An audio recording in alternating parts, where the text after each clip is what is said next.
From the onset of work with freshwater mussels, it was the commercial harvest that drew Parks and Wildlife into it, where I work. There was an old freshwater mussel license on the books from so many decades ago, nobody knew who had done it or why. It existed, was all. But it was just a license. It didn't differentiate between residents and non residents and shell buyers and shell harvesters and that sort of thing. So, one of the things I had to do was create new definitions for mussel licenses. This would eventually be passed to the Texas legislature, and licenses are passed there. I would draft, here's what we need, send it to my superiors in Austin. They would take it to the legislature. So we got new licenses passed. At the same time, we needed harvest regulations.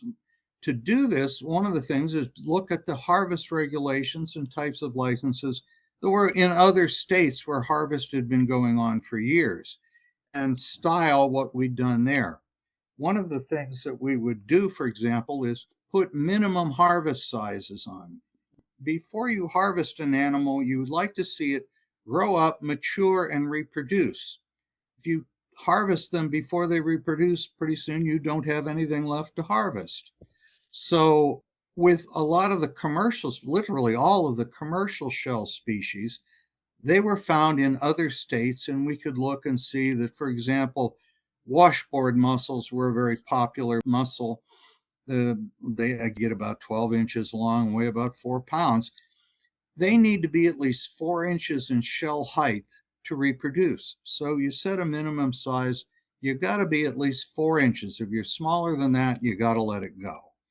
And so we had sizes for all of our commercial shell species. We had the same commercial interest species everybody else did.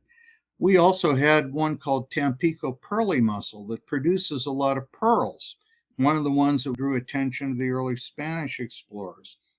Originally, I had to kind of guesstimate what its minimum size at maturity was. Turned out I guessed right, luckily. There's another one called Bluefur that looks identical, and a lot of the pearl harvesters couldn't tell them apart. So it needed to have the same minimum size limit so they could grow up and reproduce. But when I was doing this, we could see that we had a lot of rare mussels. And again, nobody wanted to talk about listing anything legally as threatened or endangered. So what I did to offer them two things, two ways of a limited amount of protection. One of them was to put a minimum harvest size for all other mussel species. This was a harvest for commercial shells. Here's the size for pearl producing species. And all others have to be at least 2.5 inches in shell height to harvest. And musselers would judge this by getting a ring of metal or PVC. And if the mussel went through the ring, it was too small, you let it go. So he set a minimum size for all the other mussels in Texas as you had to be at least 2.5 inches in shell height. It turns out that a large number of our rarest species never get that big. Therefore, you could never legally harvest them. Additionally, unlike marine bivalves, if you harvest an oyster, you take the meat, you throw the shell away. If you harvest a freshwater mussel, you throw the meat away and you keep the shell. So the regulations had to apply both to dead shells as well as live mussel specimens. So shells as well. The last thing I could do to offer the rare guys some protection, and this was with support of the commercial musselers, was to establish areas on rivers and some reservoirs around the state, no mussel harvest sanctuaries. From this bridge downstream to that bridge, no one can harvest mussels at all. The logic was if you leave them alone to grow and reproduce, they'll infect fish and the little mussels will spread throughout the system. You don't need a hatchery to do it. They'll take care of themselves if you can protect a population. The musselers actually supported that.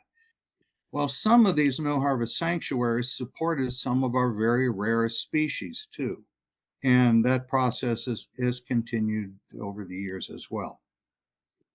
About a year after the regulations had been passed, someone called from a natural history museum and said, "Do you realize most of these rare guys never get big enough to harvest?" And I pretended to be quite surprised.